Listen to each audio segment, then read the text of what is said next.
relies primarily on covert means for expanding its sphere of influence. It is a system which has conscripted vast human and material resources into the building of a tightly knit, highly efficient machine that combines military, diplomatic, intelligence, economic, scientific, and political operations. Its preparations are concealed, not published. Its mistakes are buried, not headlined. Its dissenters are silenced, not praised. Billions of people just living out their lives, oblivious. Choice is an illusion created between those with power and those without. I drink your milkshake. I drink it up.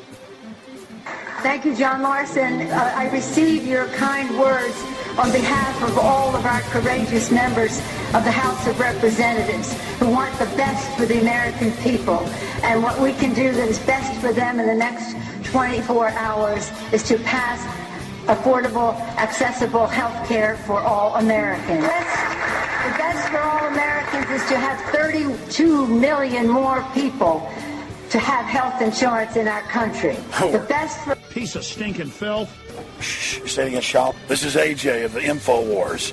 Listen to the Shaliak. This is Alex Jones of InfoWars. Listen to Shaliak on the Cold Reality News and Report. This is the coolest thing I have ever seen. Well, hello there. Well, greetings, folks. Clint Richardson stepping in for Shali today. He might be joining us in the second hour. We might get a surprise visit from Shali. We're not sure yet. But joining me today will be Mr. Patrick Jordan. We're going to be talking about, I don't know, lots of stuff. Bugs. Parasites and other gruesome tales of the human condition. But you know what?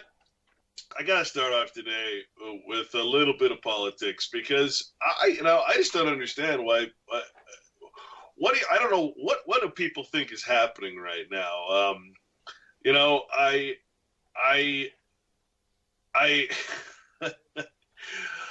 One of my favorite quotes that I've collected over the years really says it all. It says the ultimate ownership of all property is in the state.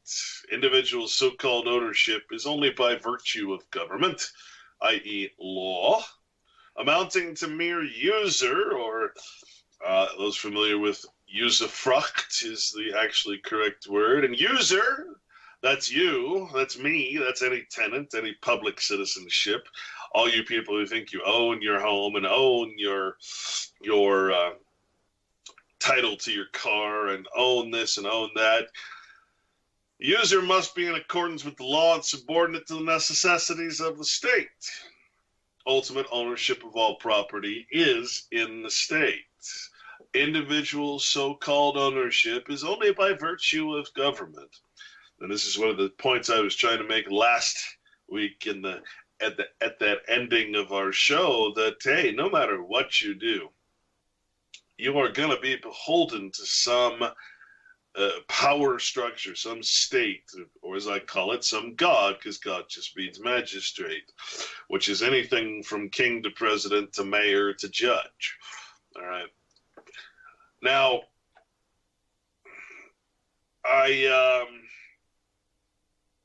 that, by the way, is Senate document number 4373D, Congress first session.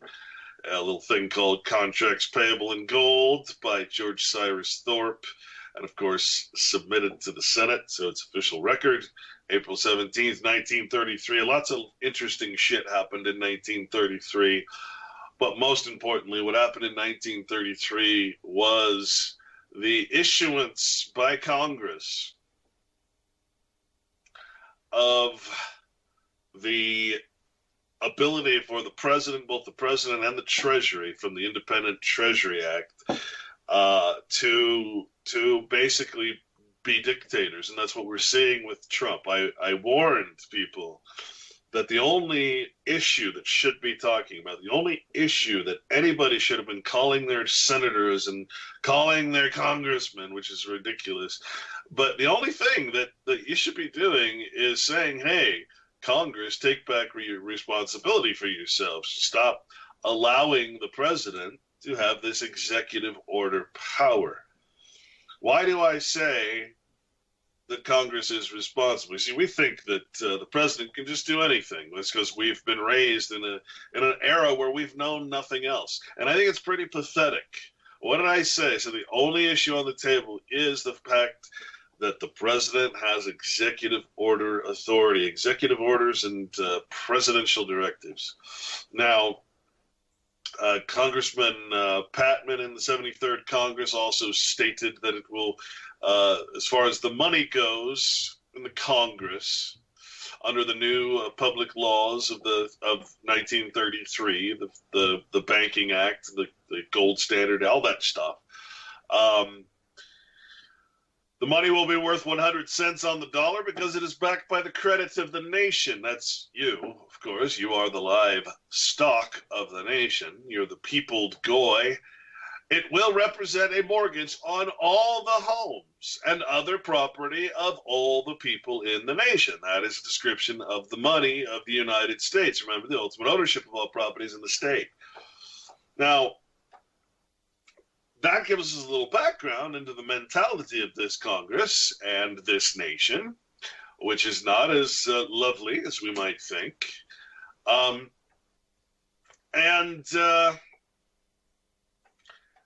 so this brings us to 1933, when the Congressional Act of March 9th, 1933, Title I, Section 1, and this is the most important, the most important part of this whole thing is right here. All right, the actions. This is what Congress says about the president and the Secretary of the Treasury. This is why the Federal Reserve seems to be always going rogue. Why we're led to believe that Congress has its hands tied. It's all a bunch of bullshit. You see, they lie to you and they say, oh, yeah, we can't do anything. That darn Federal Reserve or that president, oh, there he goes again with his executive orders and presidential directives. We just can't do a darn thing about it. Here's what Congress did, and here's what Congress can take back at any time. This is why I say this should have been the number one subject. If there was any real debate, this should have been it. Congressional Act of March 9th, 1933, Title I, Section 1, says that the actions, regulations, rules, licenses, orders, as in executive orders, and proclamations heretofore or hereafter taken, promulgated, made, or issued by the President of the United States or the Secretary of Treasury since March the 4th, 1933, pursuant to the authority conferred by Subdivision B of Section 5 of the Act of October 6, 1917, as amended, are hereby approved and confirmed. The actions, regulations, licenses, executive orders, and proclamations, that everything that the President and the Secretary of Treasury does from now on are hereby approved and confirmed. Did you get that? Imagine if you were given a dictatorial seat in a dictatorial government, what would the rules say? It would say, okay, you're a dictator, and therefore the actions, regulations, rules, licenses, orders, and proclamations hereafter taken are obviously approved and confirmed by the quote-unquote people because you're a fucking dictator. Well, that's exactly what Congress did with the office of president. And you see, you got to understand, it's not the man. It's the big lie in the truth movement. The big lie is that man can be sovereign. And it took me a long time to really understand this bullshit about man being king and man being sovereign. You know what?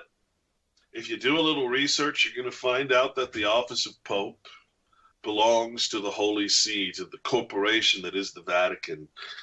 You're going to find out that the king and the queen is property of the crown. Just because some man fills it, male or female, doesn't mean that that man is sovereign. The crown, the fiction, is sovereign. There's no sovereignty among men because sovereignty implies that you may rule over others. The only way to do that is, well, to have subjects. And I don't think any man in their right mind who truly understood what the fuck was going on would actually volunteer to be a subject. My personal opinion, I look at England and I cringe every time they go crazy about their stuff. But let me just end this a little tirade by so that you understand why you have no idea that you're in a dictatorial situation, because of course nobody tells you this. They certainly don't talk about this.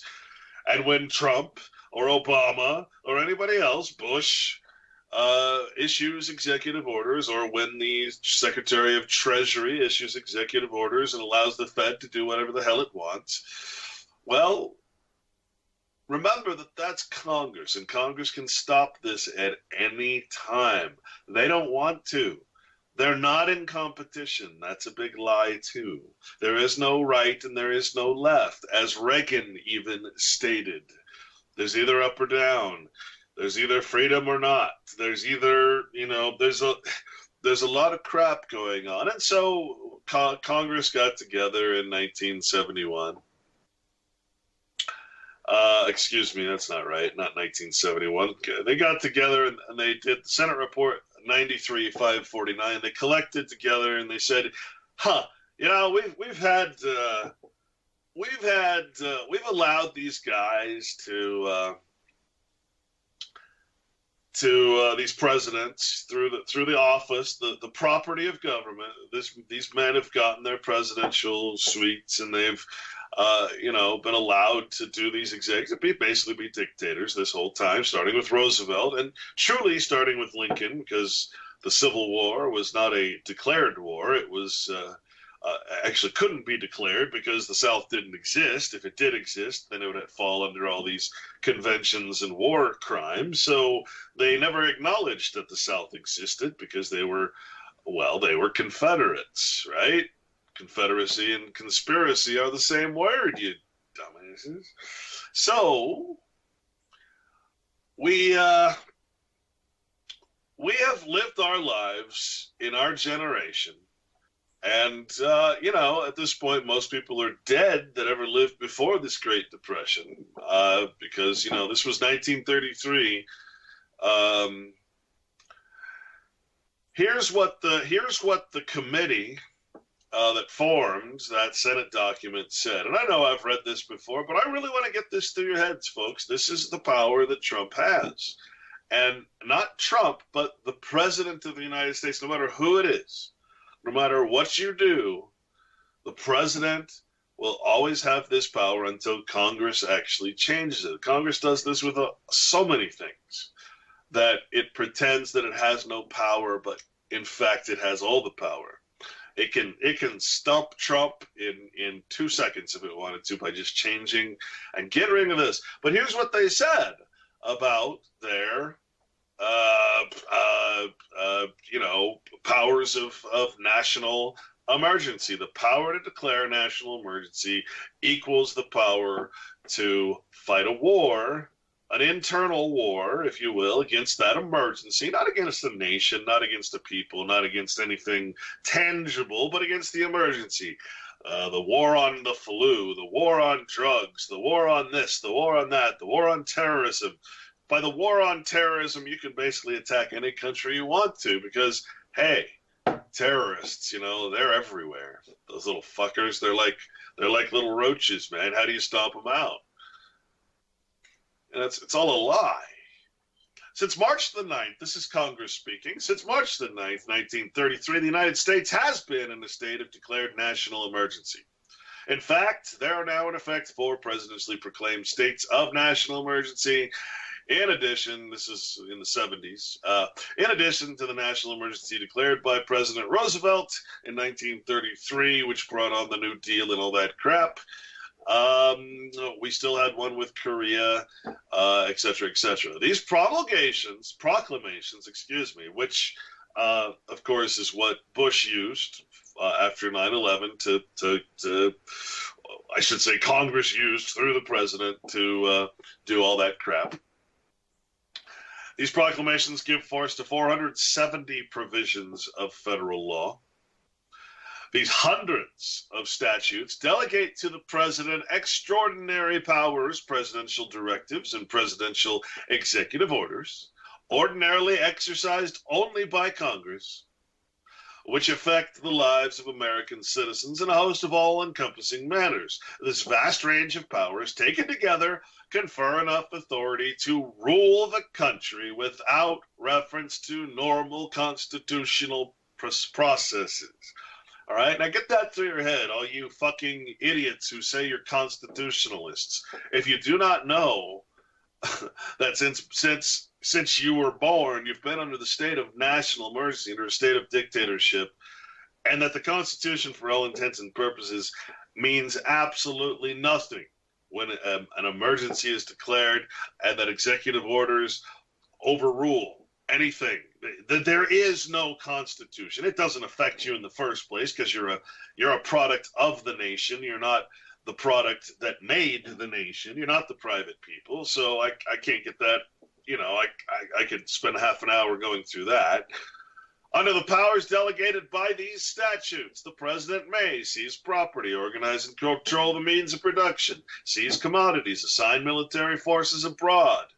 This is why we've not had a declared war. Why would Congress declare a war when they can just call up the president and say, "Hey, let's go to Iraq, right? Got to fill my legacy. They didn't do anything to us, but let's go there and get some oil, right? Let's go to Afghanistan and get some poppies. Yeah.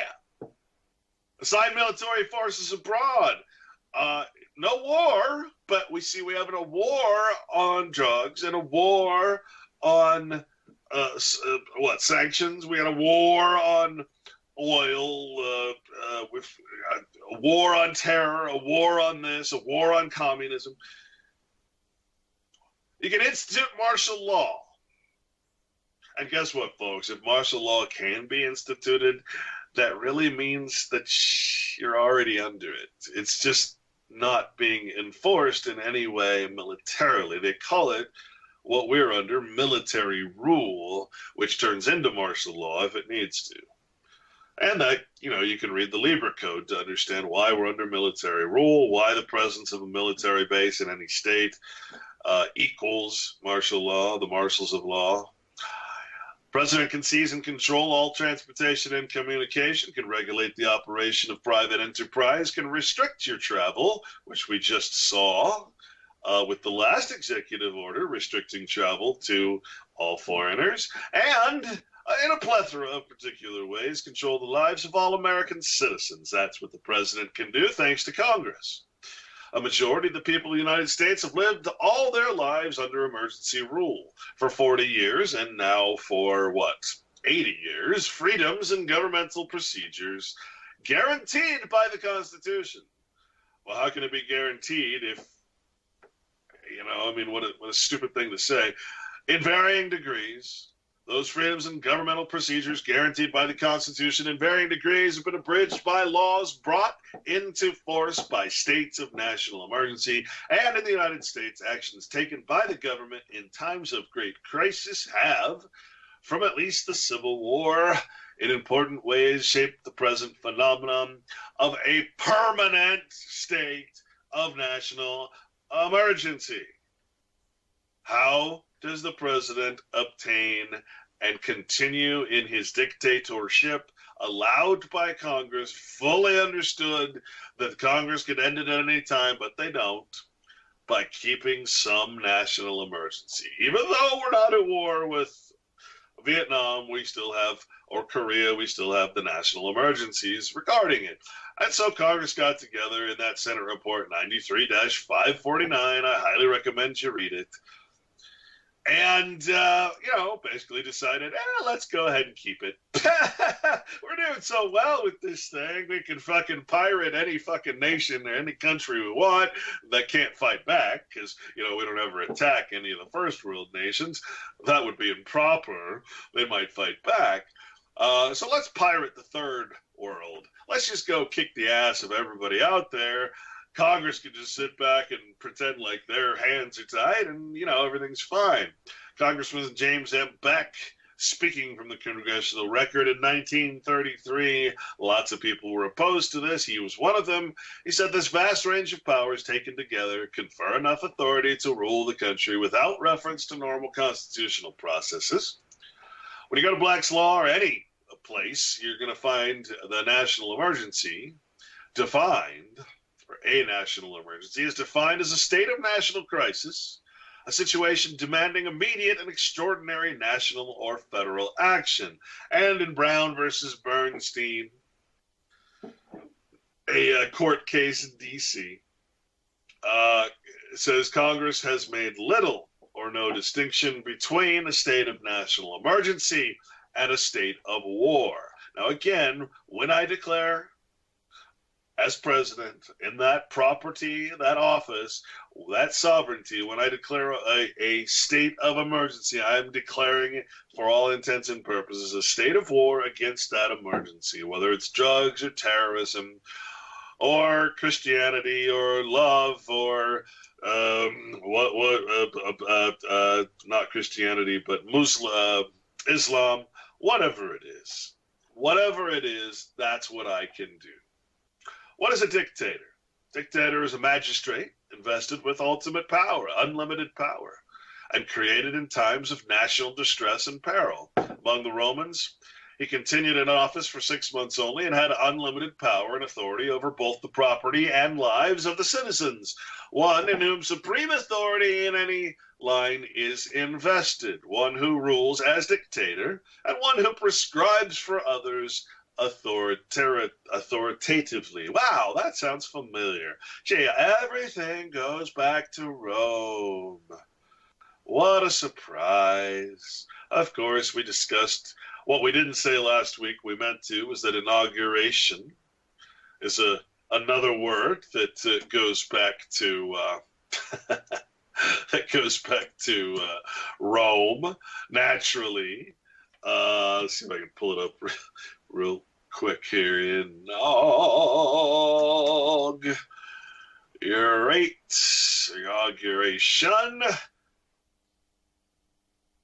Oh, that's not the right one. Oh, well, it comes from Rome. The actual term and the reason it's called an inauguration is because we put augurs, or in Rome, there were augurs who basically took office and ruled very similar to the current Congress and president under emergency rule. So, what do we have? We have a dictator. Now, what is, if we were to say what a dictator is, it's someone who puts words on paper or who speaks words and they become law. That's really all a dictator is. So is Trump a dictator? Absolutely. Was Bush, was Obama a dictator? Absolutely. Were they there in that position with the full support and pretended opposition of Congress? Absolutely. On that note, hopefully you guys understand the situation you're in, because you have no real rights. You have no constitutional protections. You have nothing. And at any time, you can be renditioned. There is nothing in support of your so-called freedom, your American exceptionalism, as long as this national emergency situation is in place. On that note, hopefully Patrick Jordan is with me. I went a little too longer than I expected, but hey, it's important. Welcome to the show, Patrick. How do? Hello, everybody. Patrick, man, I gotta tell you, man, I'm becoming more deeply concerned as we as we head into what I don't know what to call it. I don't think we can call it the apocalypse, because the apocalypse would actually be the revelation of knowledge, right? That's why I call my book post-apocalyptic. You're not going to get it. You're not going to get it until knowledge actually comes your way, and that knowledge is going to have to be, holy shit, they're cloning, and it's legal. Holy shit, they're creating new life, and it's legal. Holy crap, that life is now manning robots and guns. Holy crap, what the fuck? I can now print new life through companies. I just have to give them my DNA sequence. Holy crap, they're connecting circuitry to skin and bone and brain and creating horrible chimeric monsters everywhere. Holy crap. And I think that's going to come with a little bit of, I don't know if anger is the right word, but a little bit of retribution, a little bit of, okay, we cannot allow this to happen. We must turn over the tables of these scientists, these money changers, these life changers. We must destroy this. I'm very frightened for our future right now, and maybe that sounds crazy to people because people aren't paying attention, because people aren't looking into this CRISPR technology, all these different things that are available now to just the average layman, just to the average, villain in a cave. I'm shocked at what is possible now. And more than that, that people are actually somehow being driven, and that's what I want to talk about. What's driving them?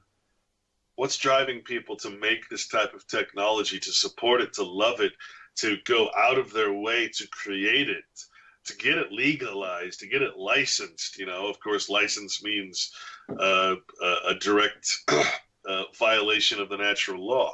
It's the only reason you need a license, to break the law. So what the fuck's driving these people, Patrick? I know you have your theories. Okay, we have to go back. Can you, in the document that you open the show with, can you just do an edit find and find the word necessary? You used it only once in what you were reading. I want to go back to that word and get it in context. Well, yeah, give me 2 seconds here. Yeah. I do understand that, the law of necessity as far as government goes is defined as basically the law. So the law of necessity means there is no law. That's a work of art, man. It's brilliant. So, and truly, and it's a true statement. In nature, if I'm starving, yeah, and I see someone has way more food than they can possibly, the law of necessity says I'm going to steal. I'm sorry, it's either that or die. So there is certainly in nature, of course, there is a law of necessity, which means there is no law. So let's see. I don't see it under that. Necessity. Where is it? If you're doing edit find, just put an NECES and let it just find the word, because I don't know if it was necessary or necessity. But it's critical. Subordinate to the so the user must be in accordance with law and subordinate with the necessities of the state. Necessities of the state. Okay. Yeah. So in context, Clint, my mind was burnt. Because I take notes through all the shows that we do. My mind was burning with this idea because, like you, I knew what that word meant: the necessity of the state, which means exactly. Because you expounded on that in detail.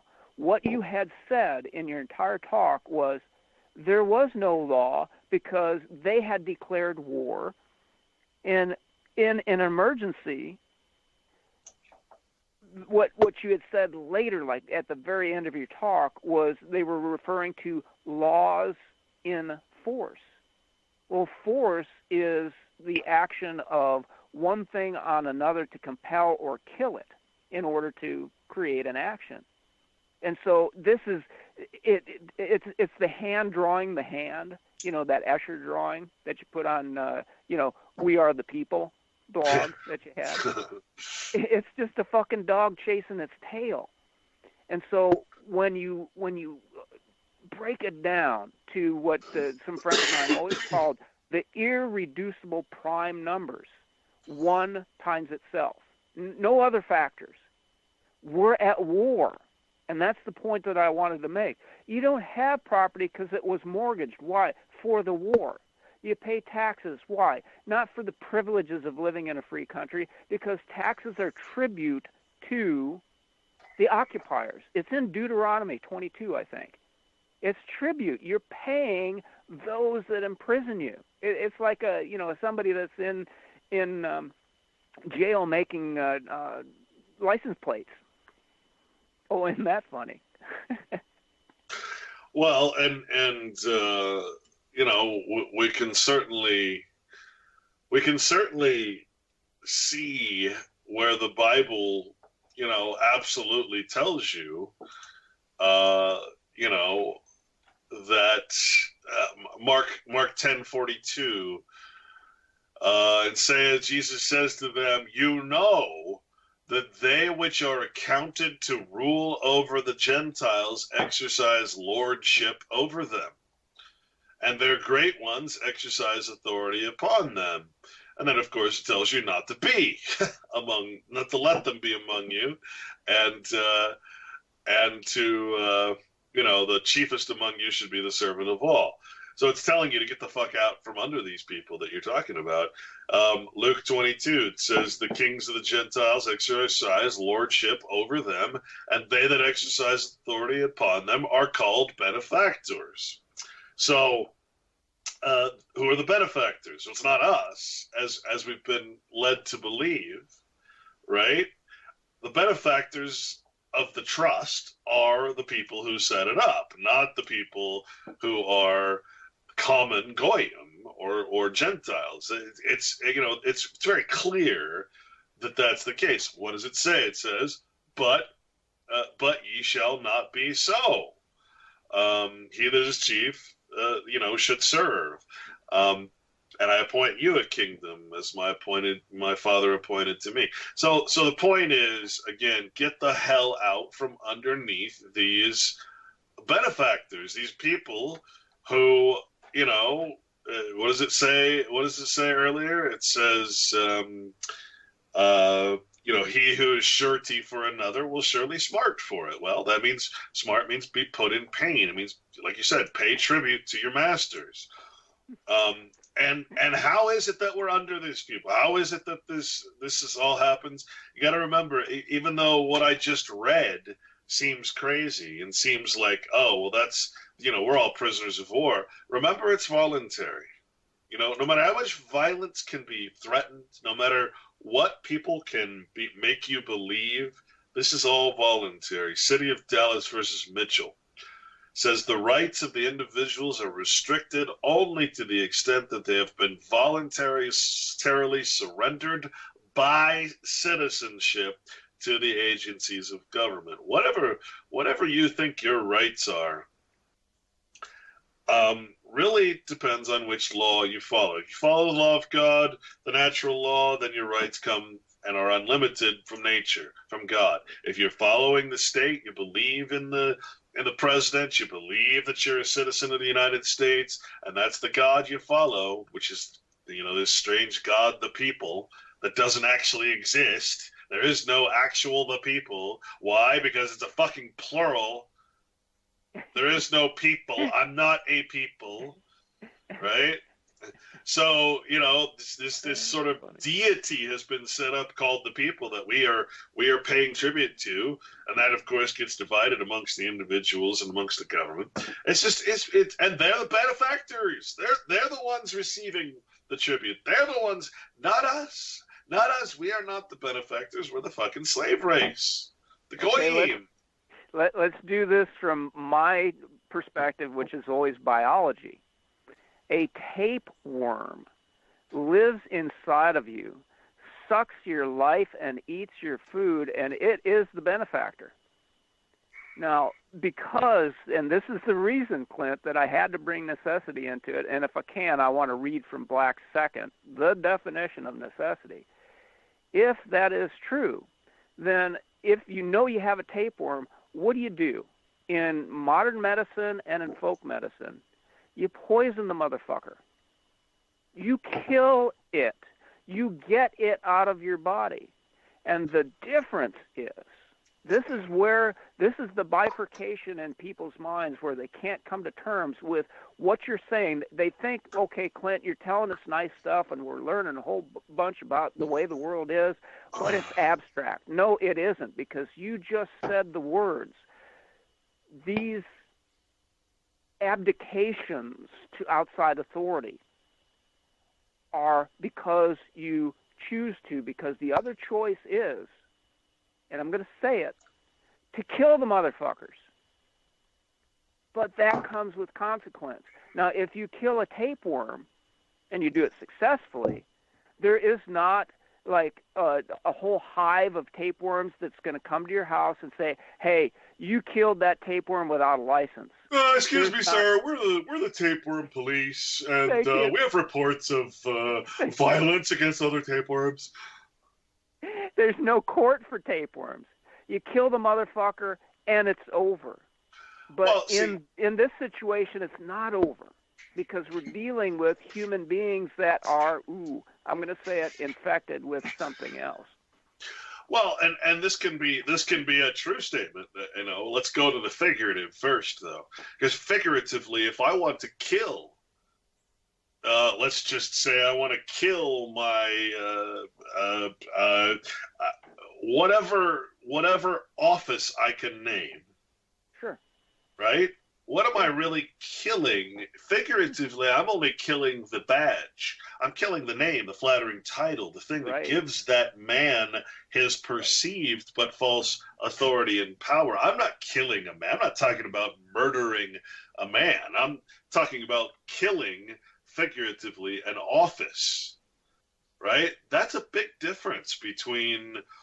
Now, inversely, if we're talking about the true nature, which we've certainly covered before, about brain parasites, and you can just type in, for instance, brain parasite causes human behavior to change, right, in your search engine. You're going to find all kinds of information out there about many different brain parasites that are known to affect human behavior. Some make us stupid, some alter our behavior and get us sexually attracted to stupid behavior, excitement, that kind of thing, stuff that'll kill us. There's all kinds of parasites that affect our brain.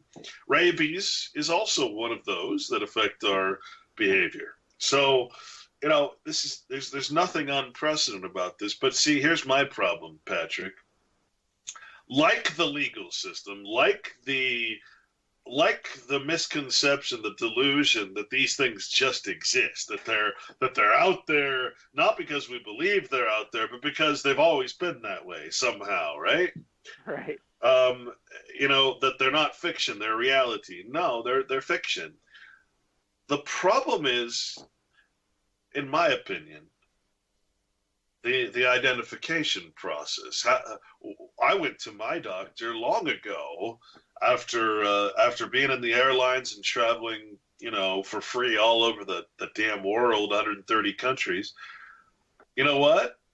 I said, doctor, I'm fairly sure I have parasites because my bowels have been going crazy. I haven't had a regular shit in 20 years, right? So I'm like, I've got to have some kind of parasite. It's affecting me in different ways. And he said, well, see, the problem is, we only know out of there's over 200 parasites, and we only know how to detect about 10 of them.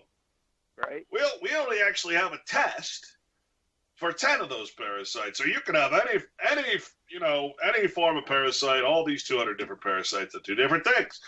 So I'm just going to give you a flagell and try to knock out whatever it is. I don't know why I'm giving you medicine. I can't verify that you have a parasite, and the test came back negative. But hey, let's treat you as if you do have a parasite. Just knock the hell out of you, destroy your health with some flagell, right? Flagell, like being the last ditch thing you're supposed to use, and on pets, by the way. So I think the real problem here, Patrick, is being able to identify the parasite, because a lot of people obviously are fucking in love with Obama and in love with Trump and in love with Congress and in love with that American way, having no idea what a parasite it is. And that just it crosses so many, like. I'm always at a loss for the adjectives. It just crosses over the figurative to the literal. Because if you put a guy in a cop suit and he tasers a granny, would he do that if he wasn't in a cop suit? So what was it about the costume, the uniform, that makes a man do things that are completely against all reason and sanity?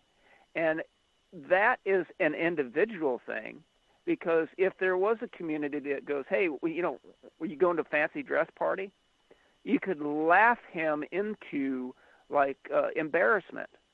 But because the collective illusion, the delusion, the hysteria is, oh my God, he's a cop.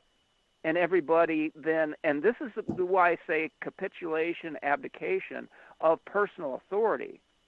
He becomes a cop because you gave up your authority. Well, let me take some time, Patrick, if you don't mind, and I will explain this to a T. Awesome. I will tell you exactly what's happening, because why? Oh, not because I'm a smart guy, but because in 1974, Stanley Milgram summarized his experiments in Harper's Magazine. Oh, this is awesome. And it's entitled "The Perils of Obedience." Now, Stanley Milgram, of course, was the creator of the Milgram experiments, which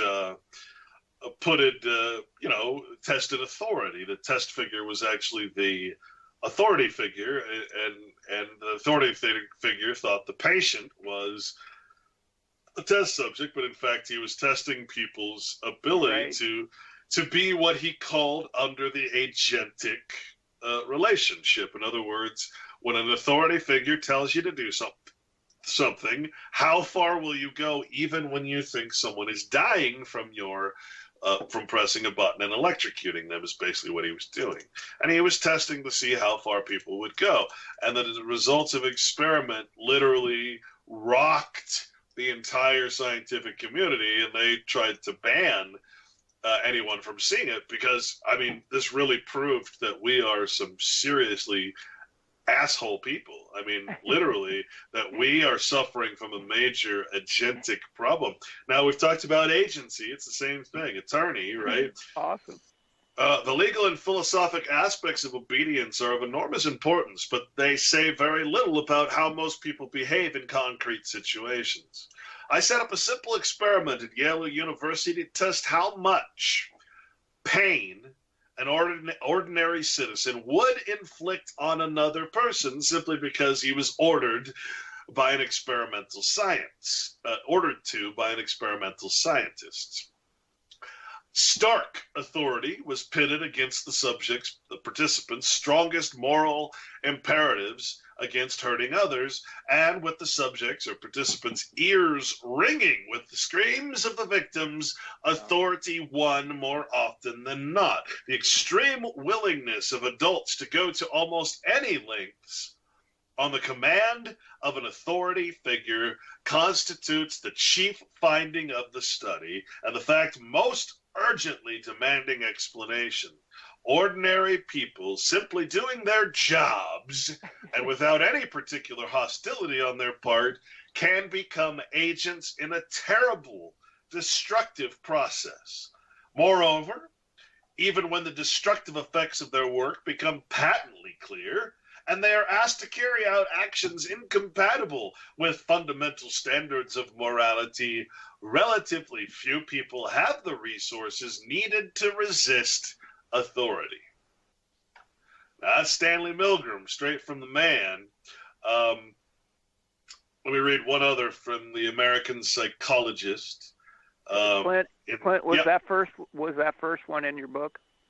Yeah, this is right out of my book. Yeah, fucking awesome, man. American Psychologist 45. Well, you have to know what it means to be in this agentic, in agency, what it causes you to do, and what it causes you to believe, and really what it causes you to ask. What is legal? What am I licensed to do? Oh, I'm a soldier now, so I can kill the gooks. But wait a minute, are we in a lawful war? Oh, no war has ever been declared. We're just having you go over there and kill people and drop napalm on them because we're Monsanto, really, and we're just testing our chemicals, right? A cognitive reinterpretation of Stanley Milgram's observation on obedience and authority, American Psychologist, in 1990. This was written. The first... let's see. Milgram elaborated two theories that were summarized in this publication. The first is the theory of conformism, based on Solomon Asch conformity experiments, describing the fundamental relationship between the group of reference and the individual person, a subject who has neither ability nor expertise to make decisions, especially in a crisis, will leave decision-making to the group and its hierarchy. The group is the person's behavioral model.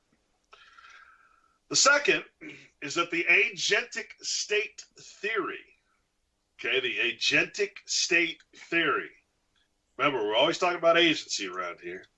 Wherein, per Stanley Milgram, the essence of obedience consists in the fact that a person comes to view themselves as the instrument for carrying out another person's wishes, and they therefore no longer see themselves as responsible for their own actions. Once this critical shift of viewpoint has occurred in the person, all of the essential features of obedience follow. Now you ask, what makes, these police officers do what they do, taser granny and all that? Well, you see, there's a psychological war going on with all of these particular types of agents, right? This is why I love the notion that everybody is an agent. Everybody is a potential agent out there, right? Everybody can turn on you if they feel like you're threatening the hand that feeds them, right? Families can be torn apart. So, what are we learning here? That once you get a uniform, you get a badge, you get a license to do something, it triggers something in the mind of most people. And most people will use that to justify their actions as someone else's. So I'm a cop, but I'm not me. I'm Officer Bob. And Officer Bob is the state. Right? It's like you lose something goes away. And I'm sure that everybody out there has had some form of authority in their lifetime and can go back to that moment. Yeah, I was an assistant manager and I told my 7-Eleven employees, we need more Twix. Whatever it is, you ordered someone else to do something instead of doing it yourself. Whatever, you have that power, that agentic power that makes you believe that you're something you're not. This is why the Bible, of course, says, never believe that you are anything. You are no thing. You are no person, place, or thing. Do not accept flattering titles. Do not accept marks, blemishes, badges, marks, numbers, anything. I mean, this is why I'm so adamant about teaching the Bible as law, not as religion, but as law. Because if you have that foundational law under you, then you cannot fall for this agentic relationship. That's why it's so damn important to have it, because you'll never be in a position of authority. You'll always be in a position of wanting to help someone else, wanting to actually boost them up instead of kick them down, right? Because it says you can't be wealthy unless all people are wealthy. Right? You're always trying to prop everyone else up and not yourself. And for me, for most people who actually have that as a natural, it's just inherent in me, that makes me poor. That makes me unviable, unenfranchised, unable to barely even support myself, because we're in a situation that's agentic, that people are in competition instead of its opposite, which is charity, right? We're in a situation where we cannot function unless we are in this agentic, conformist position. We can't function in society without our person, our mask. But Clint, paying taxes is charity, because when I pay taxes, it goes to some, single mom that has to raise 13 kids in the inner city. But actually, that money that I pay out is the very money that would take me to survive and be completely independent. It's such a calculated parasitic relationship that, honest to God, they got it down to the penny. So what I'm saying is if everybody was self-sufficient, then only when you came into hardship would that collaboration, that cooperation, that almost, Amish barn raising thing need to occur. It's true.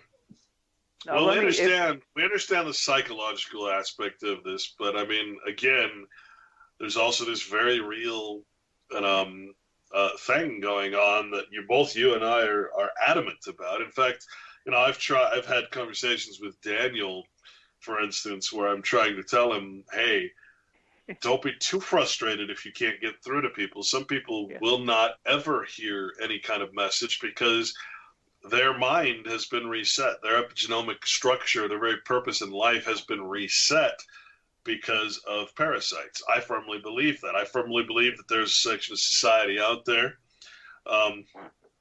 that we call different various names, Jesuits, Jews, whatever, that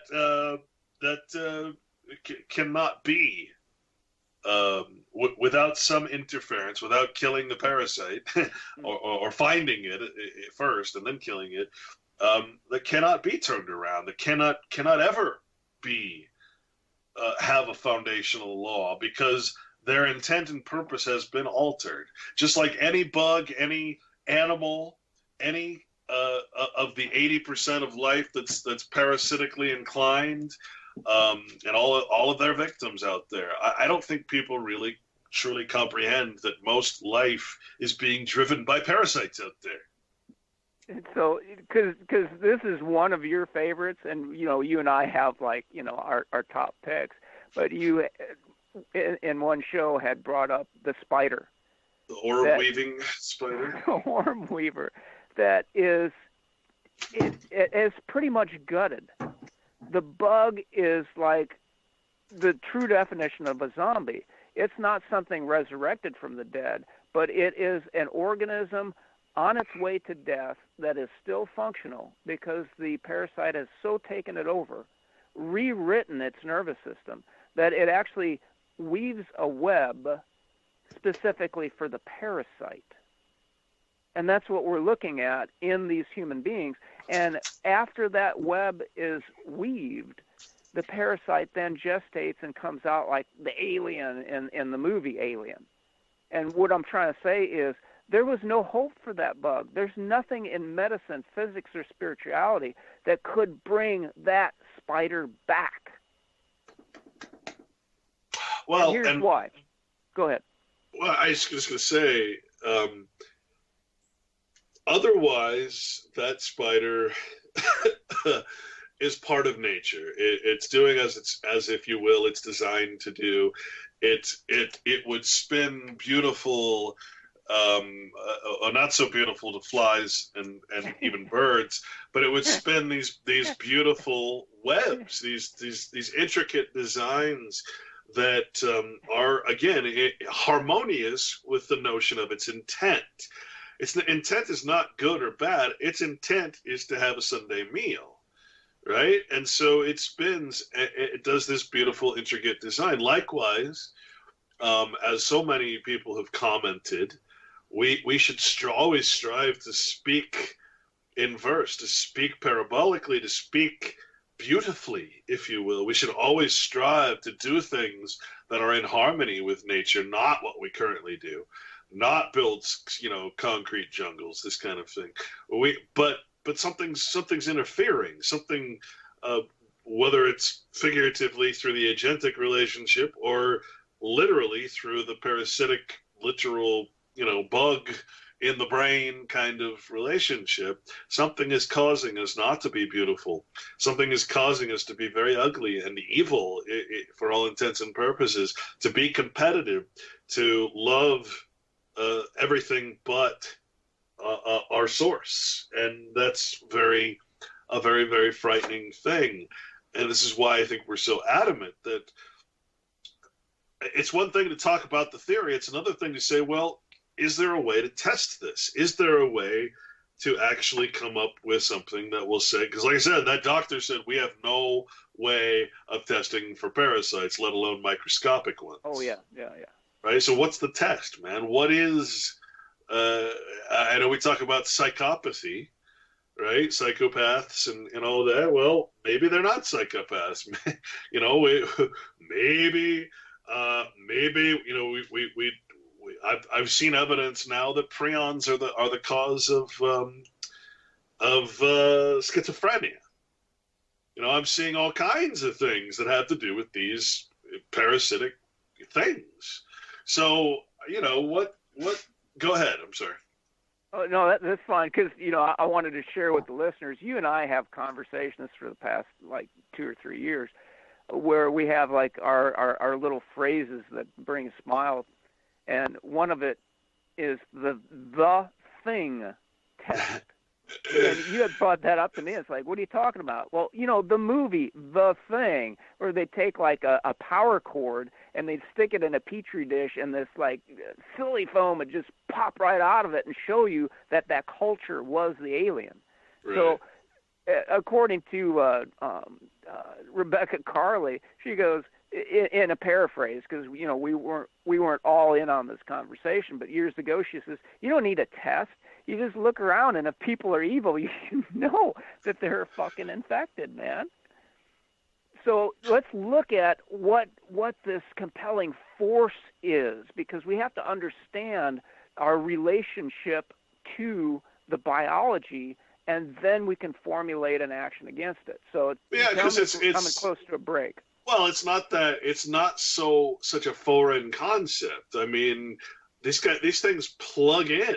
I mean, literally, they're it's kind of like we have receptors for pot and opium, right. Right? I mean, it's not at all strange in any way, especially when the CDC is telling us that at least 30% in America and 40% around the world have been infected with toxoplasmosis. Which gets directly into the brain. Into the brain. So it's how could it not influence you? How can you not stop to think, well, okay, there's got to be more than one, and there certainly is. We've talked about rabies, right? Yeah. So if we can, tell me if we're going to come up to a break, but I want to read Black's second, the definition of necessity, because this is the pivotal point for getting from the abstract to the biological. Necessity is controlling force. Good God, we just talked about that. If you got a fucking single-celled bug in your brain, who do you think's in control? I mean, yeast alone can make you crave food and sugar, fat, carbohydrates, whatever, because that's what it wants, man. And if you don't feed it that, then it'll eat you because it can switch from the carbohydrate fermenting form to the flesh-eating form. And because you're delicious. Exactly. Thank you. Irresistible compulsion. Well, my God, I just jumped from controlling force of the bug inside to it telling you what to do. Because necessity, when I read these words, necessity, you would think, oh, well, it was necessary, because there's a famous case where a man broke into a pharmacy to get a drug for his son because it was after hours and his son would die without it. And the judge said, why did you do that? You broke the law. I'm going to put you in jail. He goes, it was necessary. The judge let him off. So people think that necessity is something that they can claim. But when you look at Black Second, any legal, construct, they're always using this to their advantage. So that was one time when one guy got away with telling the truth and they gave him a pass. But this irresistible compulsion is, again, let's not look at it from the inside, let's look at it from the outside. There is an outside force compelling you to do something, a power or impulse so great that it admits no choice of conduct. And so you would say, okay, well, this guy that had to get the prescription for his son, he didn't have a choice, so he had to do it. Okay, that's internal. But let's look at it externally. They are imposing on you the stab in the back or the shot in the chest. It's your choice, but it's always, you're going to die. There is no choice of conduct of what they do to us. When it is said that an act is done, quote, under necessity, it may be in law either of three kinds of necessity. Number one, the necessity of preserving one's own life, which will excuse a homicide. Two, the necessity of obedience. That's why I loved your experiment. As to the laws, or obedience to one, not sui juris, to his superiors. And here's the catch. If there were no flattering titles, then there is no fucking thing or person on the planet that is superior to me. And so if I accept that someone is, well, they're my manager out at work. Oh, well, he's the president. Oh, well, he's a military guy with a weapon. There is no superior to me. There's only superior force, and who can get to it first? Number three, the necessity causing or caused by the act of God or a stranger.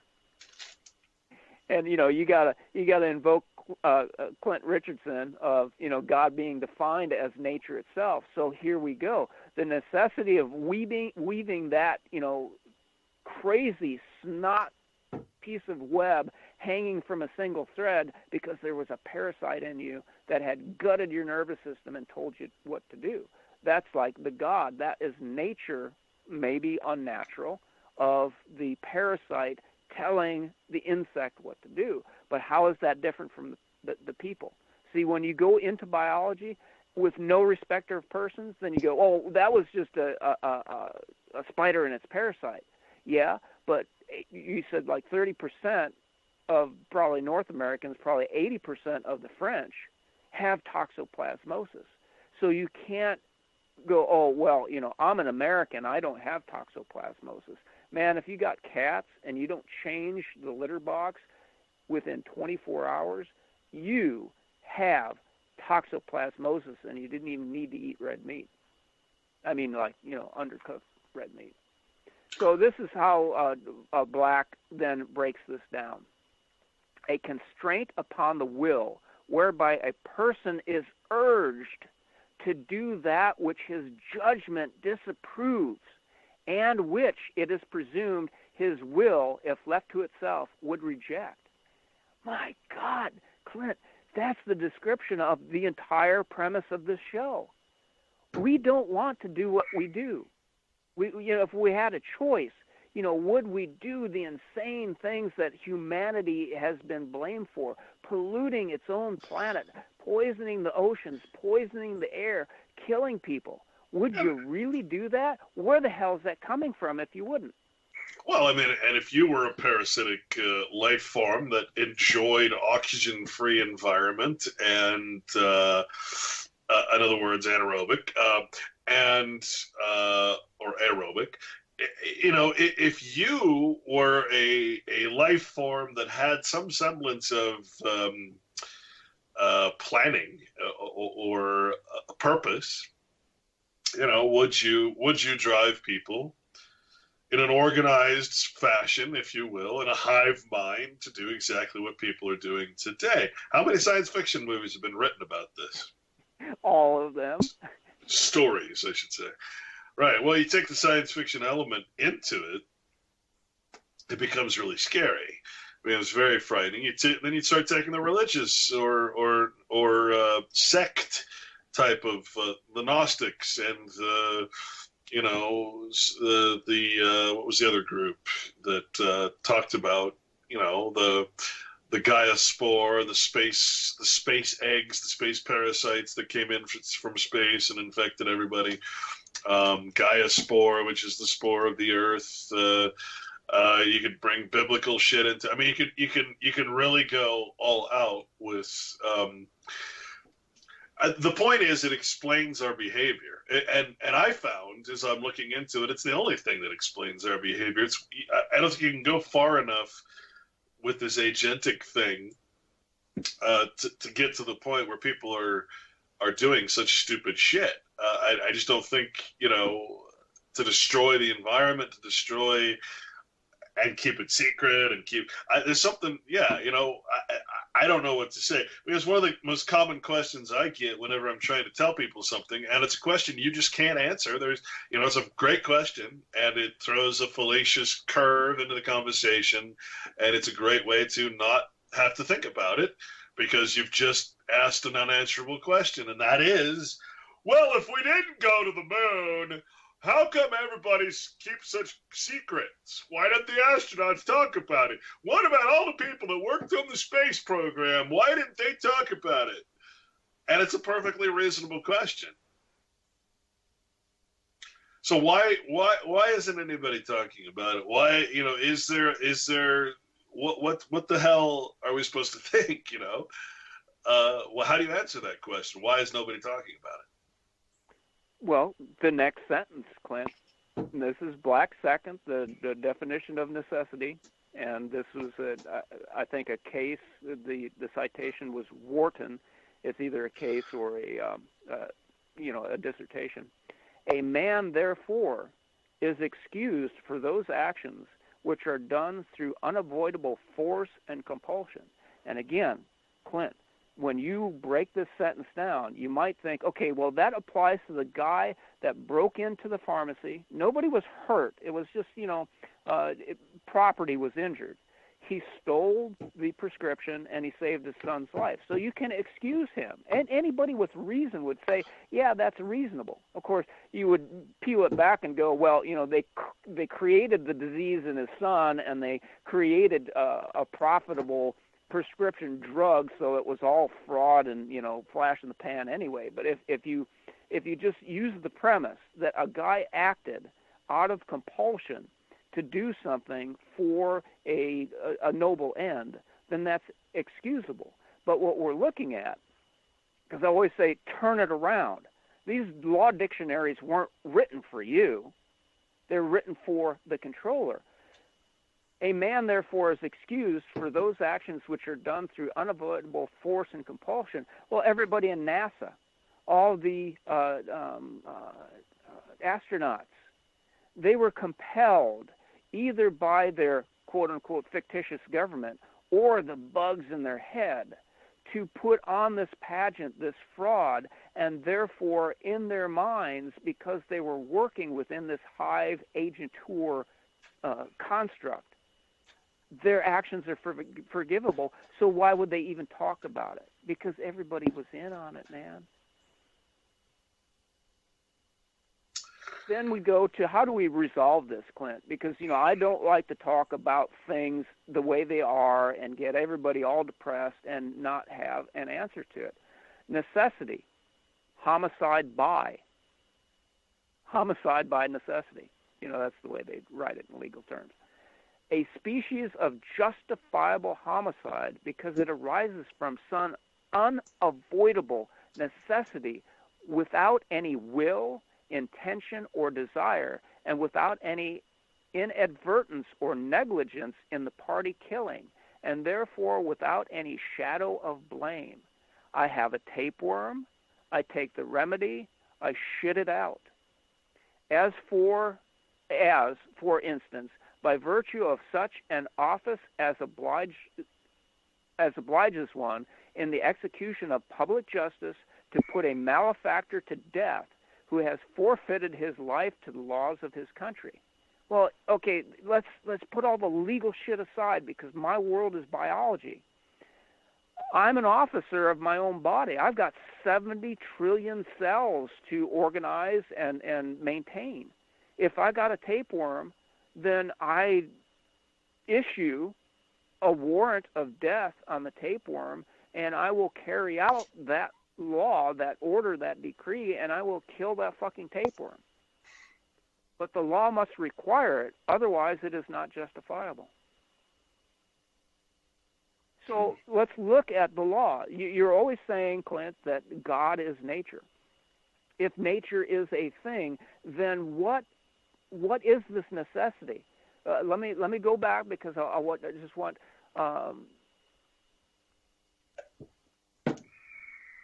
the necessity of preserving one's own life, which will excuse a homicide. So then here's the catch. Within nature, all things preserve their own lives, except we're seeing a rare phenomenon in human beings right now where they will capitulate to let an outside force kill it or bring it to a slow death, whether it's by vaccination or tasering of grannies. We must get back to self-preservation because that is nature. That is who we are. If we don't preserve ourselves, then we will become bug food. So then the question becomes, okay, then what do we kill? If it's not a tapeworm, is it other human beings? Because human beings are polluting the planet. They're killing other human beings. Are the human beings the problem? And should we kill them? But if it's a bug inside of the human, if it's that parasite that makes the human toxic to its own environment, isn't it our necessity to target and kill that infectious agent, whatever we're going to call it? I call it the Archon virus. Archon means controller or ruler, just like your New Testament quotes, the rulers of the Gentiles, the archons of the Gentiles. So this is then, it's a morality question, it's a biology question. If we must kill, then people go, oh, well, I couldn't kill another human being because that would make me just like the bad people, and that would be bad karma, and murder is bad. Well, necessity says if there is a clear and present danger, fucking take it out, man. And this gives me wonder. I really often wonder this at this point. I talked about this. But by the way, what you're really saying is, in case of emergency, put your oxygen mask on first, and then assist others. Right? I've been wondering. I've been wondering a lot lately, after figuring out the puzzle, the mystery, the mistransliteration of the Bible, that it essentially amounts to purists, to the purity of nature, to the purity, the opposite of what we're talking about. In other words, a parasite-free existence, right? That includes both the figurative and the physical. Correct. And by that I mean names, titles, monies, all the things that are parasitic by nature and by legal force, right? So it's so many different tools and so many different things. To live a pure life is literally to worship nature as source or God. You know, this way God is defined as nature. It makes it so much easier to understand that God is existence. It's not like it's not the concept of a character or, but you turn it into a character to tell a story. And God said this. Well, God doesn't have a voice, right? I mean, it's not like God has lips to speak. It just doesn't work that way. And the Bible doesn't say that. Of course, it uses allegory. It uses the notion of personification and anthropomorphization. Of course, because that's how stories are told. That's how the Indians did it. That's how every fucking culture does it. You have to. So knowing that, I'm very, very convinced at this point that when you see pictures of knights, for instance, Knights Templar or Monty Python's band, with the Holy Grail, that kind of thing. What were they fighting? They were fighting the rabbit with teeth. They were fighting witches. They were fighting evil things, right? Evil things that don't belong as part of. They were literally purists going through and killing things that were not pure. And I'm really starting to think that that's what true Christianity is. I don't like the word Christianity because it's not in the Bible. No one ever told you to be a Christian. But the notion of being and remaining pure, free of marks and names and titles and all these and ailments and what to eat and what not to eat and which animals to, there's something to be said that this is a purist movement and that those who truly, truly worship God are in fact worshiping nature, including all of man as the creation of God, if you will. Creation being a verb, happening now, happening in the future, happening all the time with every new baby, right? Every new life form and every death, that's part of creation, right? So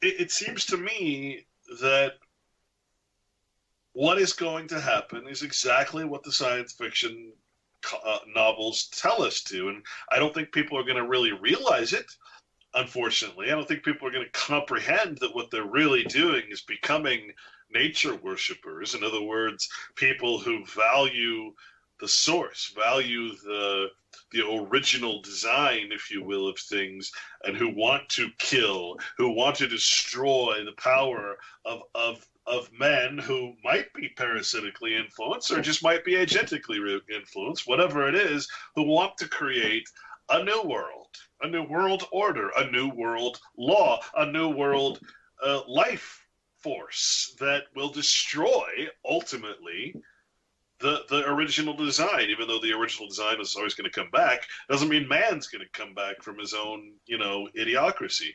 So I really have this deep understanding and emotional response when I start thinking that truly the notion of what we call Christianity has been so thwarted into religion, when in fact it's truly the law of nature. And when I say the law of nature, I don't think people understand what that means. It doesn't mean the law of nature being what it is. It means the very nature of things, the source, the design, what causes life is the law of nature. Okay, it's not just some system of law that man made. No, it's a self-existent law. It is what drives life itself. And when we talk about the law of nature, we're talking about the best way for mankind to live in nature, including amongst himself and amongst every other possible creature or creature, right? That's what we're really talking about. And at some point, Patrick, that is going to kick in, I think.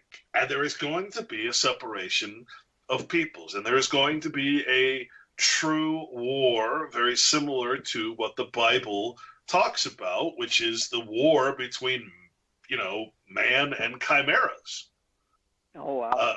You could call it Skynet, you could call it robots, or you could call it what's happening now, the Clone Wars, for God's sake, right? Yeah. I mean, that's what I see happening right now. And I don't know if people are going to actually ever come to the realization that that's actually what's happening to them, that they're actually falling back to the natural law, the nature of law, the nature of life. They're actually protecting God, literally, because God is existence in the proper form and substance and design, right? It all kind of melds together after a while once you realize that God is literally defined as nature or existence, all of existence, right? Something kicks in and you realize, my God, I got to protect this. We got to stop what's happening out there because it's destroying my ability to connect with my God, my nature, my life force, right? That is truly what I believe the notion of Christianity is supposed to be according to the Bible. So you just described in biology terms the immune system. Right. So if the premise is Gaia, the earth, is a living integrated organism, and we are, as Chief Seattle was purported to have made a speech about, we're all connected by that web, we're all part of that, then why would you shit in your kitchen sink? You wouldn't do that. You would work in harmony with nature. You would support nature. And if something foul came into nature as a white blood cell that could recognize self and non-self, you wouldn't go, oh, do I need a court order to go in there and blast it with an oxidative burst, kill it, and have the macrophages eat it up and shit it out? No, you would just go and fucking kill it. And that's why I brought up necessity.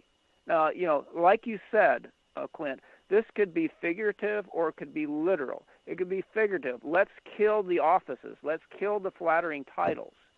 If there is a clear and present danger where a human being pretending to have authority over you is going to put you at risk of harm or death, it says in necessity, it's excusable. Kill the motherfucker. Because part of the problem is people are afraid of karma. Oh, I couldn't possibly do that because it would affect my karma and I'd be as bad as they are. Well, and consider, kill it.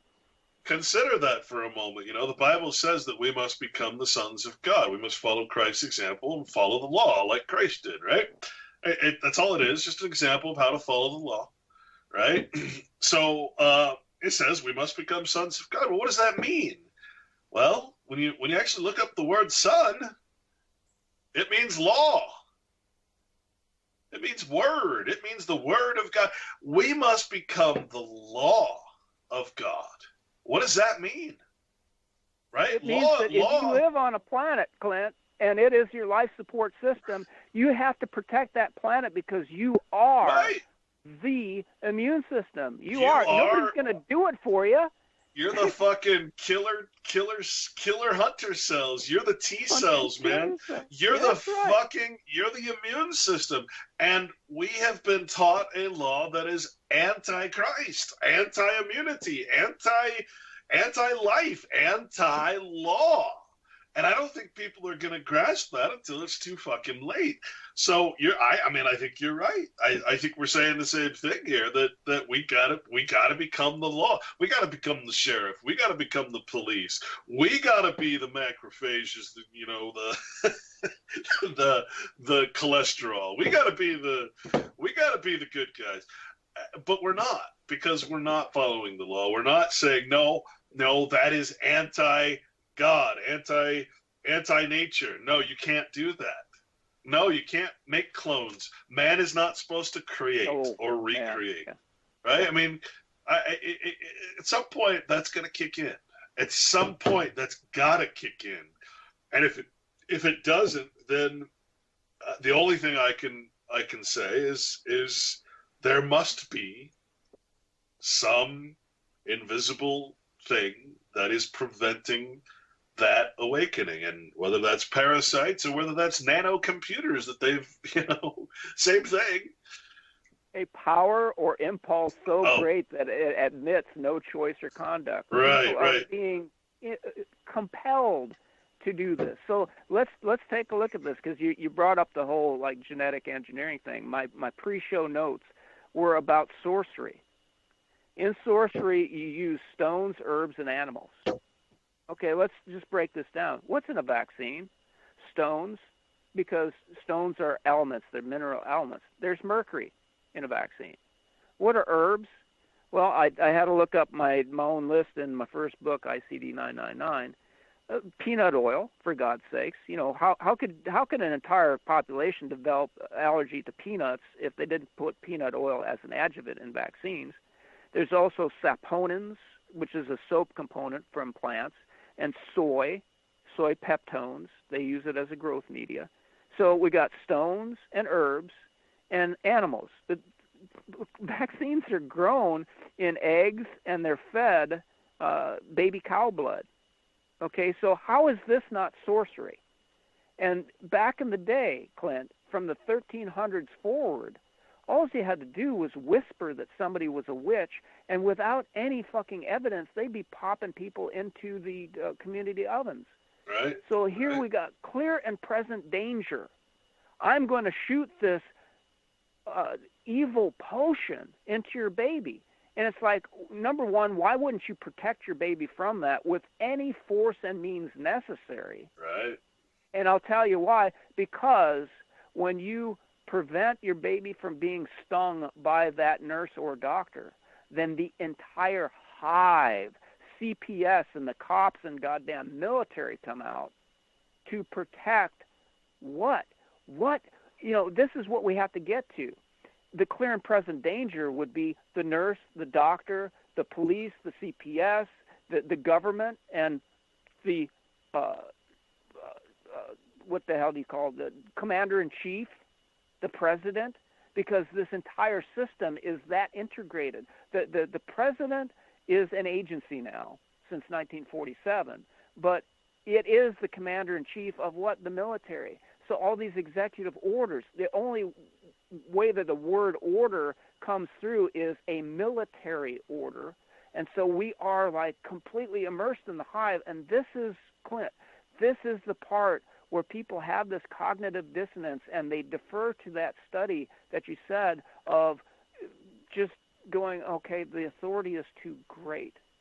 So let me break it down for you. If you're not going to kill literally human beings, then you got to realize that there is an entity, what I call the Archon virus, in these human beings that make them do all this evil. So if you don't want to kill your fellow human being, help me kill the goddamn bug. Because once the bug is gone, the spider won't weave a kooky web. The caterpillar won't be gutted on the inside and defend the grubs that have eaten it from any attack. And that was a quote in The Matrix. Morpheus and Neo are walking through the training program, and he said, you can't bring people out until they're ready. They're so inured in the system that they will defend it. We have to get the bug out first. Well, it's kind of like a heroin addict on his deathbed defending his use of heroin, right? I mean, it's horrible.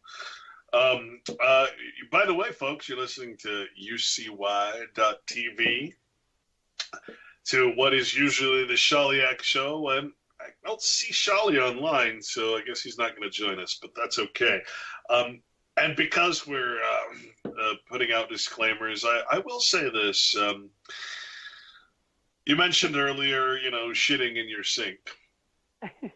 And so because of the legal constraints that we might have, and the gender and human identity crisis that we're going through, and the renaming, we better say that it's okay if you're a fecal philiac, if you love the taste of shit, if you love the taste of shit, well, then your excuse and you have license to shit in your sink and, do whatever it is you're going to do. We've got to be loving and kind to all people, no matter what their malintent. And I do want to say one other thing. You mentioned the word malefactor. That's actually you read it in a definition. Okay. So the malefactor is a bad guy, and what it actually means is mal, which is ill or a veil of evil, from the Latin malus, and strangely enough, and I don't think this is irony, I don't think it's accident. The word male, M-A-L-E, is the same as mal, M-A-L. So male, the male of the species, is ill or veil, a veil of evil. Okay, it's also the word malady, like a disease. You know what a factor is, Patrick? I'm waiting, man. I got my pen ready. An agent. Oh, good God. In commerce, an agent employed by merchants residing in other places to buy and sell and to negotiate bills of exchange or to transact other business on their account. An agent or a substitute, or in arithmetic, it's a multiplier, which precedes the product. So, what was that definition you were reading when they're going after the malefactor? What they're really saying is he who does not fit into this commercial system and who is not happy being an agent and paying tribute, that's a malefactor, a bad agent. As for instance, by virtue of such an office as obliges one in the execution of public justice to put a malefactor to death who has forfeited his life to the laws of his country. And what is the laws of the country? What is the laws of God? To preserve. I work in concert with nature. My garden, Clint, used to feed me, produce like 2 years worth of food every season. And now I'm lucky to get like a half a year worth of food out of my ground because everybody around me, the hive, has conspired to poison the planet, literally poison the life support system. Now, what would happen if I said, okay, you're a malefactor, put you to death? The hive would rise up and destroy me. And that's what stops people from doing what I would consider the right thing. If you step on a dog's tail, even if it's your dog, it'll turn around and try to bite you. That's just action-reaction. We should be reactive like an immune system and stop the evil as it shows its head because it's so far gone now. These armies are so well equipped with people's tribute money that they're virtually unstoppable. How did the infection get that far out of control? Because nobody stomped the head of the serpent when they first saw it. Yeah, and of course that was my original thing. Hey, all corporations are owned by governments. All decisions they make come from government electing the board of directors through its proxy shareholder votes because it owns all the stock, or half the stock, or a majority of the stock.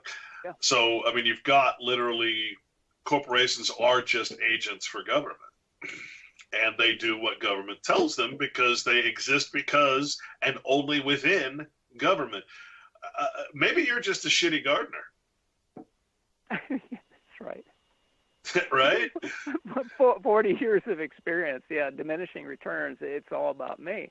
So, what you described was government. Well, what is government? Government is the people. Well, what are the people? It's a hive construct. So what else do we see in a hive? We see stinging insects. We see bacteria. We see viruses. And it's like, if you don't want to address this at the human level, if you're afraid of karma, if you're afraid of doing the wrong thing, and basically, Clint, people are afraid of death. We don't know what happens when we die, because if we did, and all this fucking shit was going down, and we knew that we were going to a better place when we died, we would open up a can of whoop ass, and we would protect this planet, and people would rally with us to I'll tell you what happens. I'll tell you what happens at death. Okay. What? You have it's really ugly. You have a major evacuation of the bowels and the bladder. In other words, you pee and piss yourself because you have no control anymore. Your body is septic and you start rotting back into the fucking earth. Right. All right, that's that's what it says. Now, people say, "Well, no, the Bible says." No, the Bible doesn't say there's an afterlife. It doesn't say that you're going to die and go to heaven. It doesn't say that. It doesn't talk about an afterlife. It doesn't talk about it. No, it's talking about this fucking life. Why would you write a book in this life if it was only to affect the next life? It doesn't make sense, you idiots. So we have to live in the now. That's very Zen. Only the present matters. So if the present is at threat, if there was a pipeline, so they protested. They protested. Who died? Probably the protesters died. How many of the people that are inducing the pipeline died? And we could talk about oil in another show, but let's not forget the fact that it came out that Trump is a holder of the stock and is a major investor in the fucking pipeline. And he reinstituted it. So with one executive order, it was shut down just to palliate the masses. Oh, we won. And then the next agent comes in and he reinstitutes it because that was the plan all along. And what does that do? The morality of those who fought against what they thought was right just gets destroyed. To think we're up against a power that we cannot resist. That's why it was calculated. I'm saying there is a power that we can resist because it's a fucking microbe. If we get rid of the microbe, then there will be no government. There will be no hive. There will be no decisions on whether or not to put in a pipeline and whether or not it's going to leak into the water supply.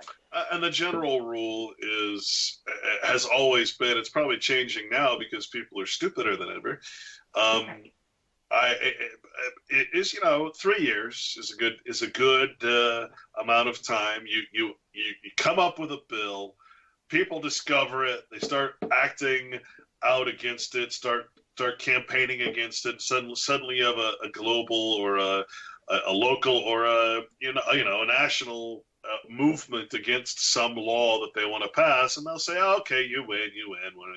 3 years later, everybody's celebrating their victory, and right under their fucking noses in some omnibus bill or something, like Obamacare, they'll put in that same law. It has nothing to do with health care. Most of the Obamacare bill doesn't have anything to do with health care. And it'll pass, and people won't even know it. And all those people who were so victorious and believed that they made a difference, all they really did was delay it, and believe that they had a false victory. I don't think people quite understand that these things are going to pass no matter what you do. You can do the dance of the what's it called, the Indian tribe, the Dakota Indian tribe, or whatever it is, the Sioux Indian tribe. You can do the fucking, spiritual rain dance of the Sioux Indian tribe all you want around that fucking pipeline, and guess what? It's still gonna go in. Why? Well, the Indians are all agents. They cannot stop it unless they put back on their fucking hides, grab their bows and fucking arrows, and start killing the people who are trying to put it in. But that is the old law. They are now agents and absolutely pussified into being Americans. So nothing's going to happen. Just like you said, they're going to say, okay, you win. They'll go home, then all of a sudden they're going to start building again, right? It's fucking easy. It's easy to beat these people. Why? Because they don't have bows and arrows anymore. They're all in museums. This is what we used to be. This is the proud fucking barbarian people we used to be. No one could get past us. Even the innocent fucking Pioneers that tried to go through our lands, we would kill, because we know they're the white man. They're gonna fuck everything up. They're gonna put all this civilization in. We don't want it. That's the people we used to be. You see, but now we're completely defeated under military rule on lands that are owned by Congress that we're told are ours, but really they're just prison camps. And they try to tell us we're in a prison camp, but we don't listen. Right? They're has-beens. And you know what? We are has-beens. We, as militias, are has-been. We now are pensioners and military, retirees, and we are so much like Israelis, who Zionists, who their country can do no wrong, no matter how much wrong it does, it can do no wrong. Well, America can do no wrong. Why? Because I'm its factor. I'm its agent. I'm getting my hand fucking fed by that piece of shit. It's just horrible when you think about it. You know what? Pensioner. I love this because this describes most of the people in America. They're stuck. They're stuck in the money system, and because of that, like you said, they will defend the most evil fucking shit ever. They will defend the fact that all their money is going into a public pension fund that is being invested in Monsanto, Raytheon, General Electric, and all the other war fucking companies out there. They don't care as long as they get their fucking money. Samuel Johnson in his 1755 dictionary, loved it, great guy, wonderful stuff. Pension is an allowance made to anyone without an equivalent. In England, it is generally understood to mean that a pension is pay given to a state hireling for treason to his country. Oh, wow.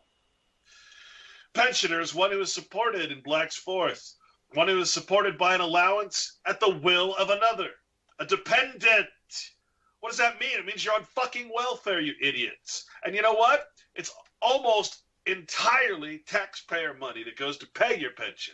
Now I contribute to my pension fund. No, you idiot. They created pension funds to rob the public of taxation so they could invest it in all these fucking corporations. It is usually applied in a public sense to those who receive pensions or annuities from government who are chiefly such as have retired from places of honor and emolument. Gifts. Persons making periodical payments are sometimes so called. And guess what? The head of one of the Inns of Court, otherwise known as the treasurer, is also a pensioner. Pensio in the Latin is a payment properly for the use of a thing. A rent, a payment for the use and occupation of another's house. You're being used, people, and you're being paid a wage, a slave fucking wage, to retire and just go the fuck away and pretend that everything's just peachy. So let's bring this into farming. Farming is subsidized. That's tax money. So everything that I experience out here, my inability to live, to feed myself, to be in harmony with the land, is done through the force of taxation that is paid to these agents. I call them farm whores, PHARMWHORES, farm whores. They're being paid to poison the very life support system of the planet, and they do it because it's a program, because it's easy, because they are pensioners. They're getting paid to do the wrong thing, and therefore, because it makes their life easy and my life hell, they will not stop. And this is physics. A thing will remain in motion until it's met by an opposing force. So all that we can say, Clint, in abstract or reality, just becomes so many pretty words until people say, hey, you know what? Those Indians were right. I think I'll stand with them. I think I will bring my bow and arrow. Or, like a militia, keep your powder dry and your pantry stocked. What the fuck have they done other than that? Well, you got to think of it this way too. When Johnson says that it's a pension is pay given to a state hireling for treason against his country, what's the difference there? Well, a state hireling, the state is the district, the federal government basically, and the country is the territory, the land, the people. The land. Right? I mean, you're committing treason against all of us, you pensioners. And I'm sorry, but these are true statements. I'm not worried about harming your feelings. I'm worried about the fact that you don't give a shit because you're getting paid. As long as you're getting paid, everything's just peachy dory. Now, but here's what you have to understand. Now, this is out of Black's Fourth, sorry. A stated allowance. What is a pension? A stated allowance out of the public treasury granted by government to an individual or to his representatives for his valuable services to the country, or in compensation for loss or damage sustained by him in the public service. Pensions are in the nature of bounties of the government. Oh, wow. Who gets a bounty? You know, they give bounties to soldiers. They want you to fucking kill or come back for a second round in Iraq, so they give you a bounty, they give you a reward. They're a bounty of government, which government has the right to give, withhold, distribute, or recall at its discretion. Recall, man. It's defined as a rent. They're renting you. Oh, wow. That's mercenary talk. Yeah.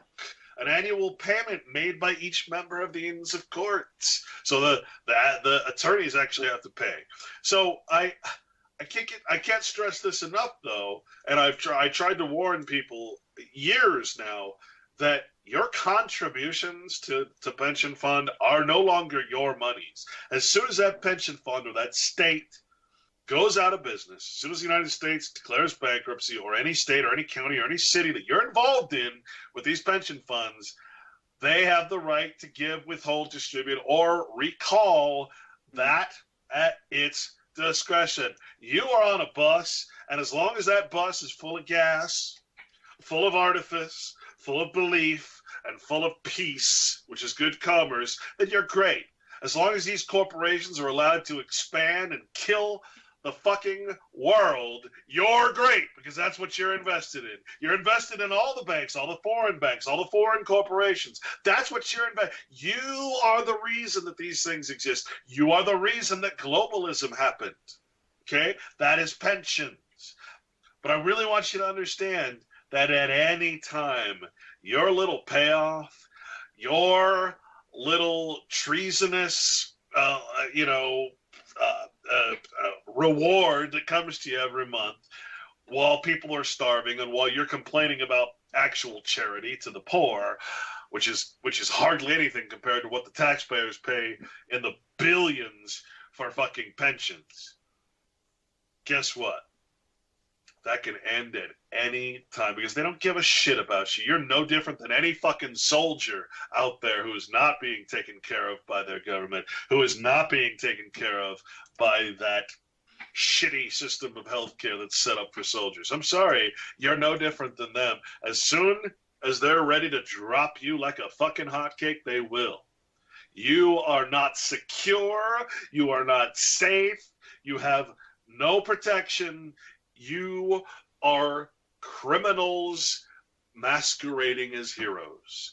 And because of that, you have no guarantees. You have no insurance. You have nothing. And I'm sorry, that is the harsh truth. And it will happen. It's already happening. It's already... cities are declaring bankruptcy because they're corporations. It's happening, and it's going to happen. And man, when it happens, you're going to be in the exact place, the exact fucking place that all those poor people that you complain about are. That's where you're going to be. And you know what? I'm going to sit back and I'm going to laugh. I'm going to have a beer. Like you say, Patrick, I'm going to get my fucking my lounge chair out and watch the chaos, watch the madness, because these people actually believe they've done the right thing. Oh, I've sold my soul and I'm getting a payment from the devil, and I've done the right thing. You haven't done the right thing. You are part of the problem. Now, You can argue with me on that if you want, but good luck. Okay, so let's take a look at it. What I do is I struggle. Even within nature, it is a jihad, which means struggle. So in a cold year, I get a lot of peas and very few beans. In a warm year, I get very few peas, but a lot of beans. So nature has this balance. So I roll with the changes. But right now, these pensioners, these things called farm whores, have so destroyed the planet that I can't even be guaranteed that if I put a seed in the ground, that 30% of the seeds will come up. Okay? So what I'm looking at is when I was working with nature, I've got variable but sustainable, I hate to use words like that, green and sustainable payback for my efforts. But people don't want the effort. They just want what Esau required of his brother. Esau came into the tent, is completely exhausted after hunting and killing Nimrod, and he says, I need a bowl of porridge. And Jacob, being the Jew that he was, he says, give me your birthright and I'll give you a bowl of porridge. He goes, okay. So for the sake of ease, people have given up their birthright. People should be living on their own plot of ground, growing their own food. But where are they? They're in mousetraps called cities, and when they lose their pension, how are you going to eat? So they traded ease for what I do. Every year, Clint, I'm going to have to go out there, get dirt under my fingernails, and make my own living. You have to build Every you year. a bubble. Oh, I need a glass dome. I'll build my own flat earth model. I'll build a dome above my garden. That's my monastery model, is a big glass dome. Cool. And so, Clint, what is the solutions to this? Well, we've got to stop the bugs. We've got to reclaim the land because, why do we say government owns the land and by necessity only parcels it out as a mortgage to those that think they hold it? Well, that's only because of force. The government says it's ours. The government came in and it massacred the Native American population, took the land and patented it, and a patent is an invention. So this is all black magic, flash in the pan illusion. We need land, and that was your premise when you're talking about monasteries and basically coming out of the system. You need standing, and that's a legal term. When you come off the ship of commerce, you need solid ground to stand on, and we don't have that. So these are the starting points. We need land that is ours, that is not taxed, where we can grow and not be molested from the outside. Well, and even the notion of not being taxed is a patriot mythology. You're going to pay a tax. The question is, are you paying a private tax that is specifically there to protect your land holdings? Because trust me, all of these landholders, they do pay a tax. The constitutions of the states and the Constitution of the United States is very clear that you will be taxed as a landholder. The difference is you're not paying public taxes. You're not paying for all of these different pensions and property taxes and that sort of thing that goes to public schooling. No, you're paying directly to the state.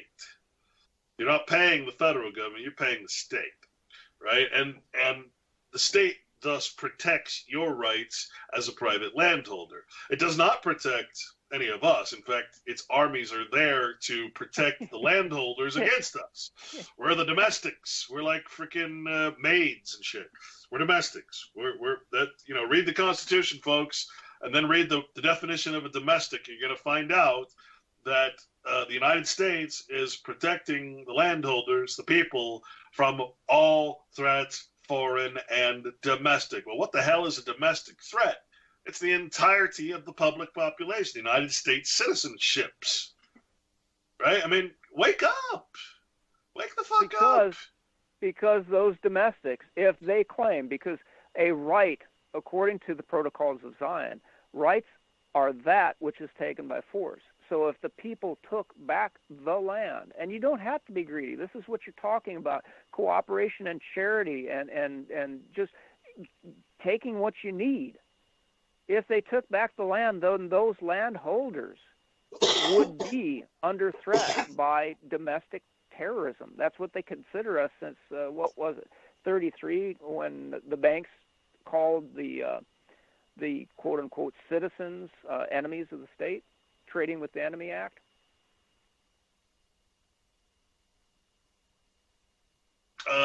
Yeah, essentially alien enemies and alien friends. Alien enemies, yep. And so, this is what I'm saying, Clint. There was a declared war.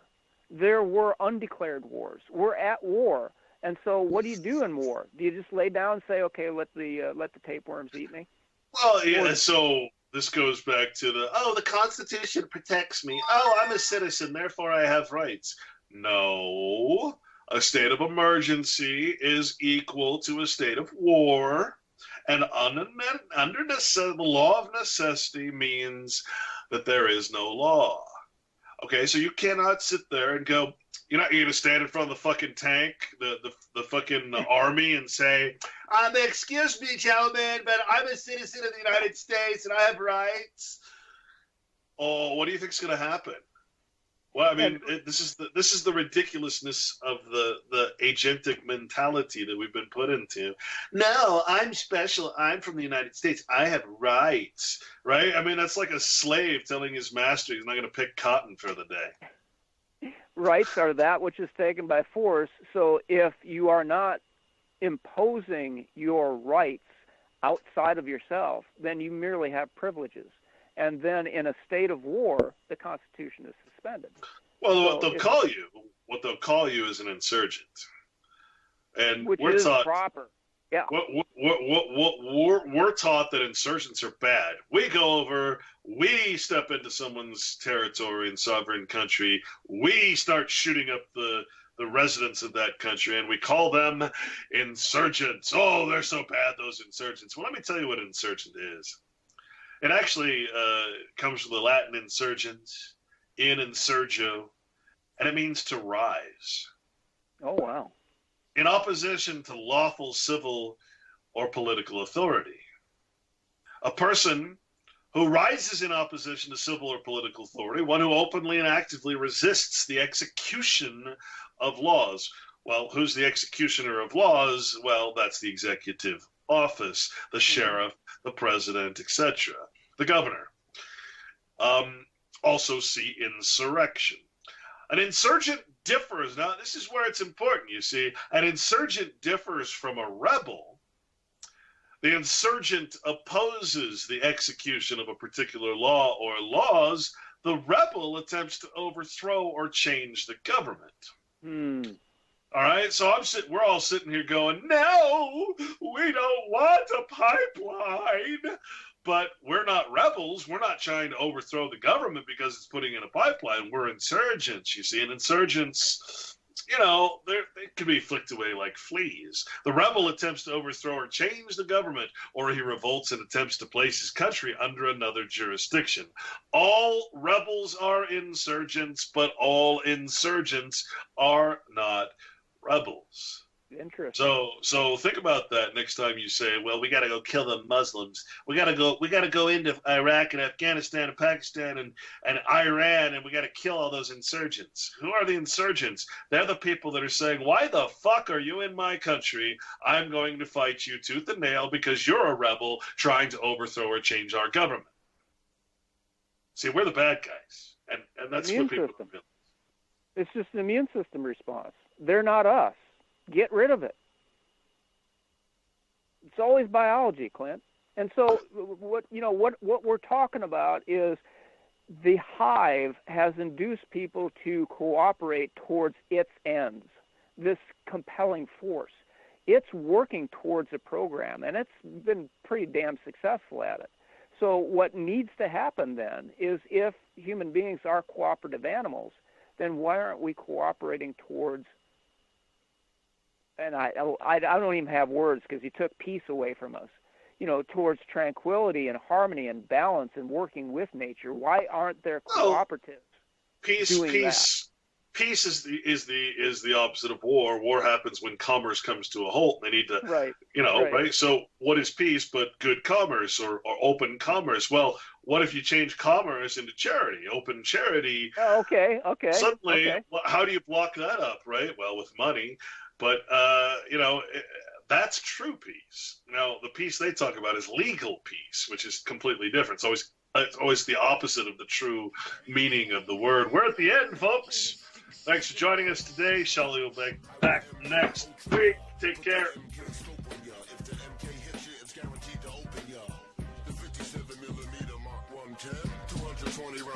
Try to stop them. Don't put that on your wish list. That's retarded babble. Protesters make the hit list soon as they start to rabble.